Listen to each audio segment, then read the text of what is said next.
for so long. I had a whole speech prepared. I don't care, just shoot me. Shoot you? You're my sister. Someone always has to carry the pain, Libby. Now it's your turn. And that, of course, is a clip from The Girl in the Spider's Web. It stars Clair Foy, and Clair Foy is here right now. How are you doing? I'm all right, thank you. How are you? It's very nice to see you again.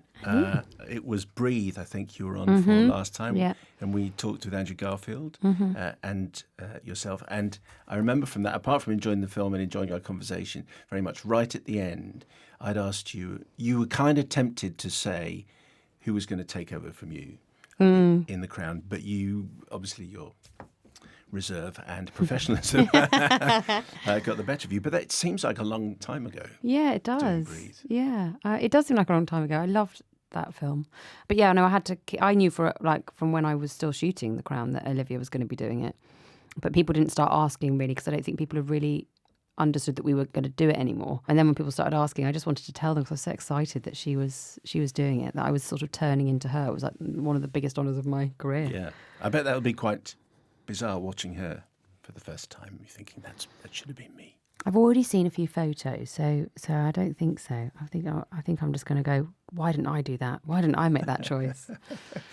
Anyway, we're not here to talk about The Crown. So tell us about Spider's Web, and maybe set it in because there are a number of Millennium books and some of them being filmed. Just explain where this sits in the story of Lisbeth Salander.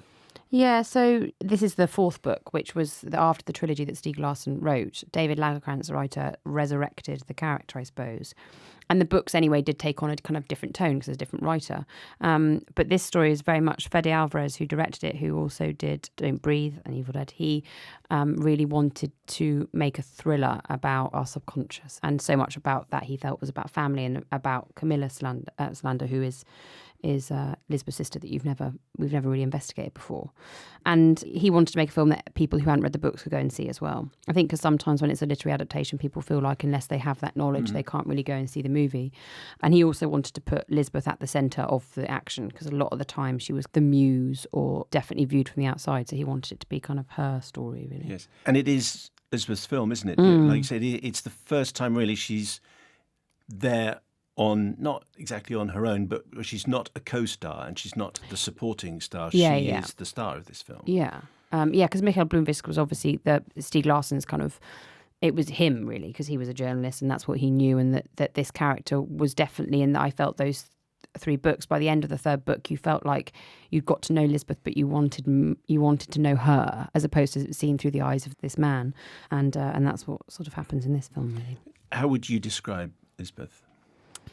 Oh, Don't Judge a Book by Its Cover is kind of the best possible examination of her character. She just is so unconventional.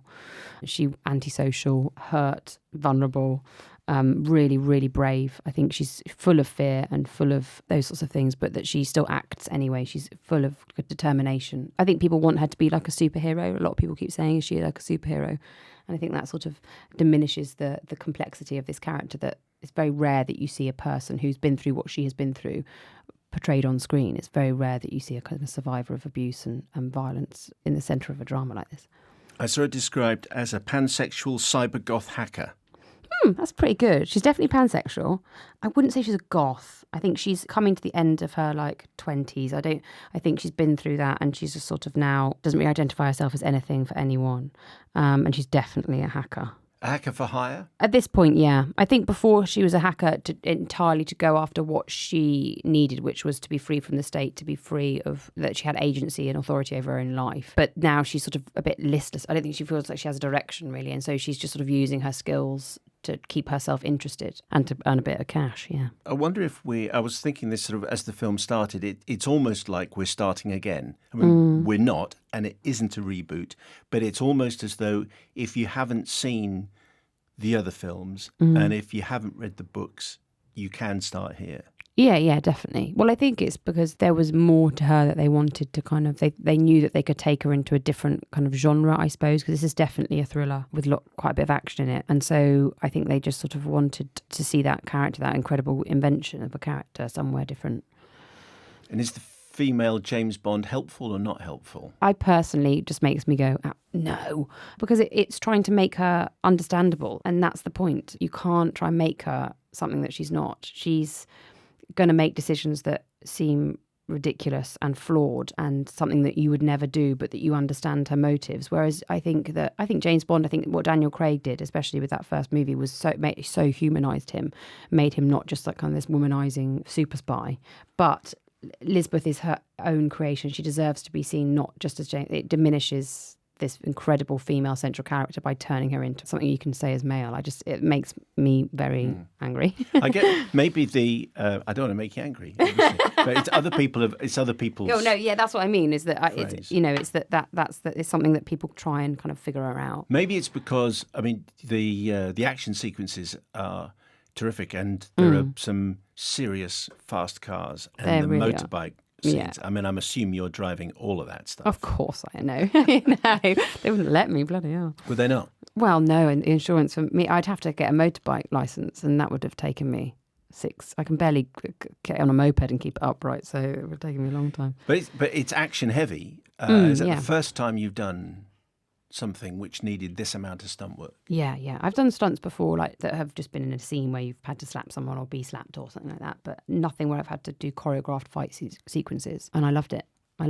It was a really different set of skills. It was and that's what I wanted when I was making it. I didn't want to do something I'd done before. I wanted to kind of learn something new and flex a different muscle, I suppose, for want of a better word. The contrast from, I know this is what acting's all about, but the contrast from First Man and Karen Armstrong into Lisbeth Salander in Girl in the Spider's Web. I can't think of 2 movies with sort of more contrasting characters, really. Yeah. It definitely wasn't deliberate, because I think if it was a deliberate move or strategic or something like that, then it would sort of be bad, because there's no message there apart from just that it's pretty extreme. I've always only ever been in this job, I suppose, to do it for myself and to learn, and to never accept myself saying, oh no, you can't do that because you're this sort of person or you're that sort of person. I don't like people doing that to me or to anyone else. And so, I just keep trying to learn new things about myself and other people. And what did you learn about yourself from this? From Lisbeth? Yeah. The idea that you should be a certain way because that's how other people make sense of their own lives. I think that Lisbeth is a pansexual woman who does something which is seen as illegal, but that she doesn't put any store in authority. She thinks authority, they've always let her down. And it's very interesting when you start viewing the world in the way of going, well, what if I didn't have to do that because that's what people expected? Or what if I could just do whatever I wanted to do, or be entirely driven by my own fire in my belly or anything like that? I think that Lisbeth just kind of taught me to just not try and appeal to other people quite so much. And do you go back and read the books? Do you watch Rooney Mara, Noomi Rapace again, or is that actually incredibly unhelpful to see what other people have done with the character? Yeah, it's just a cruel thing to do to yourself, I think, because anyway, when you never, I don't think anyone else does, but when acting is all about you, it's all about being you. So the last thing you want to do is try and be someone else when you're doing it, because it will just be fake and it'll be phony. And so I didn't rewatch them purely because I think their work was incredible. As someone who was a fan of the books, I really saw Lisbeth on screen. And so rewatching them would have just reiterated what I already thought. But for me, like I presume it was for them, it was just go back to the books.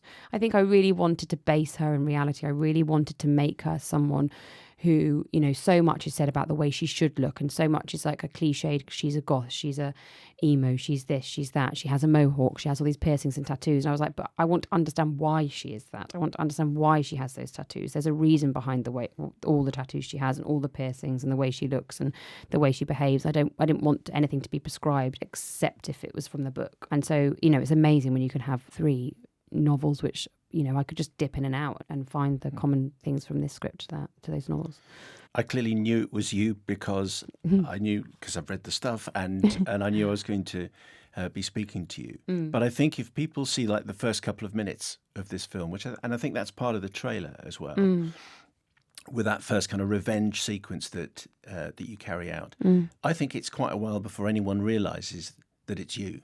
And there is a moment where it's Clair Foy, but Right. You really look as though you've become someone else altogether. Well, that's good. That's encouraging. Yeah. I just wondered if that look quite suits you, actually.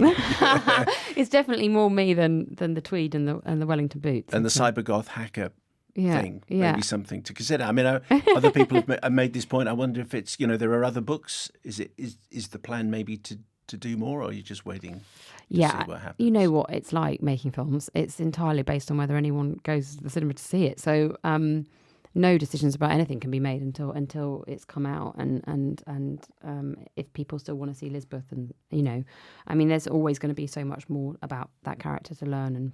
But you'd like to do more? Yeah, I mean, as with everything, it depends what the focus of the story is. But I love her.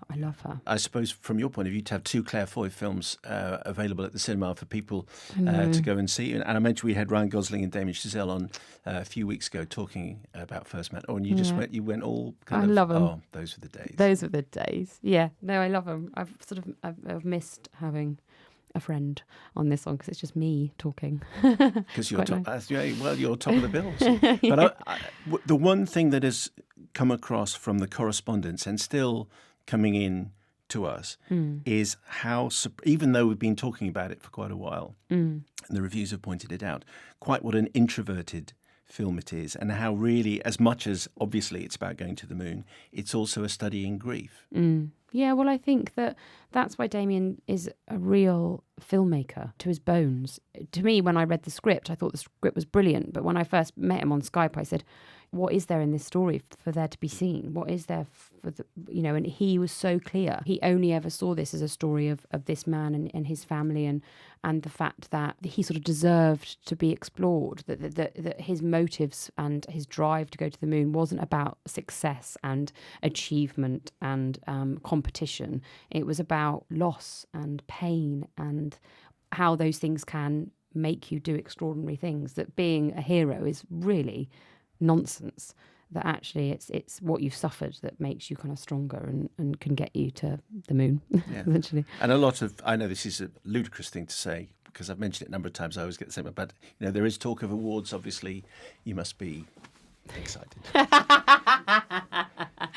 I mean, I don't know whether excited isn't the word. I think it's that film, obviously going into it, Damien had just been to the Oscars and so had Ryan. And so going into it, instead of erring on the side of, well, this is a foregone conclusion that this one's going to go as well, you go, well, my approach is always, this is going to be the one that brings the ship down. This is going to be the one that actually everyone's going to go, and then they did that. And the most encouraging thing about that is that to meet Damien as you have, that he's completely unaffected by anything like that. All he wants to do is make great films. And any attention that this film gets, I think it really deserves it. I think he's done an incredible job. Before you go, Claire, we should say hi to your dad, shouldn't we? Yeah, David Foy. Thanks for listening to the podcast. My dad is the biggest fan in the whole world, so this is going to be really exciting. So you're kind of under instruction. I mean, obviously you'd have chosen to come on the show anyway, but I'm entirely here for him. Yeah. No. What do we see you next, Claire? And this is it now. I don't believe that. I'm not doing anything. No, genuinely, I'm not lying. I don't have anything. Nothing, except Christmas.